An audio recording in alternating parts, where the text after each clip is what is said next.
கோயம்புத்தூரில் ஆர்எஸ்புரம் அப்படின்னா ரத்ன சபாபதிபுரம்னு அர்த்தம், அதுக்காக தான் வைத்திருக்கிறார்கள். இவர் இறந்த பிறகு, ரத்ன சபாபதி முதலியார் இறந்தப்போ இந்த மக்கள் எல்லாரும் அவருடைய காலடியில், சமாதியில், அவருடைய உடல் அடியில் ஒரு சின்ன ஒரு டம்ளரில் இந்த சிறுவாணி தண்ணீரை தான் எடுத்துகிட்டு வந்து இந்த மலருக்கு பதிலாக வச்சு அஞ்சலி செலுத்தினாங்க. இன்றைக்கி கோயம்புத்தூர் த மான்செஸ்டர் ஆஃப் சவுத் இந்தியான்னு சொல்கிறதுக்கும் ஒரு மிகப்பெரிய ஒரு இண்டஸ்ட்ரியல் ஒரு சிட்டியாகவும் இருக்கிறதுக்கு முக்கியமான ஒரு டெவலப்மெண்ட்டுக்கு காரணம் இந்த தண்ணீர். இந்த தண்ணீர் இருந்தனால தான் மக்கள் நோய் நொடி இல்லாமல் இருந்தார்கள்.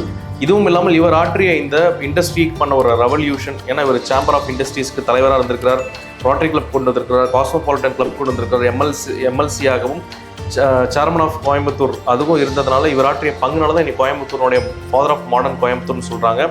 இவரை போன்ற ஒரு மனிதரை இக்கால இளைஞர்கள் கண்டிப்பாக தெரிஞ்சுக்கணும். கோயம்புத்தூர் மக்கள் நிறைய பேர் மறந்துடுறாங்க. இதை போய் இன்னைக்கு ஆர்எஸ்புரம்னா என்னன்றதே நிறைய பேருக்கு தெரிய மாட்டேங்குது. பேர்பட்ட எனக்கு இந்த லிங்கா படத்தில் வர ரஜினியினுடைய ஒரு கேரக்டர் தான் ஞாபகம் வருது. அதாவது இந்த சிறுவாணி தண்ணீரை கொண்டு வரும்போது அந்த இடத்துல பாம்பு கடிச்சு அந்த காட்டு பகுதிகளில், அப்போது இந்த சிறுவாணி தண்ணி இந்த குழாய் போட்டதுக்கு லேபர்ஸ் இல்லை. இப்போ என்ன பண்ணுறாங்க, கோலார் கோல்டு ஃபீல்ட், அதாவது கேஜிஎஃப்ல இருந்து சுரங்கம் தோண்டும் தொழிலாளர்கள் வந்து தன் சொந்த காசில் கூப்பிட்டு வராங்க.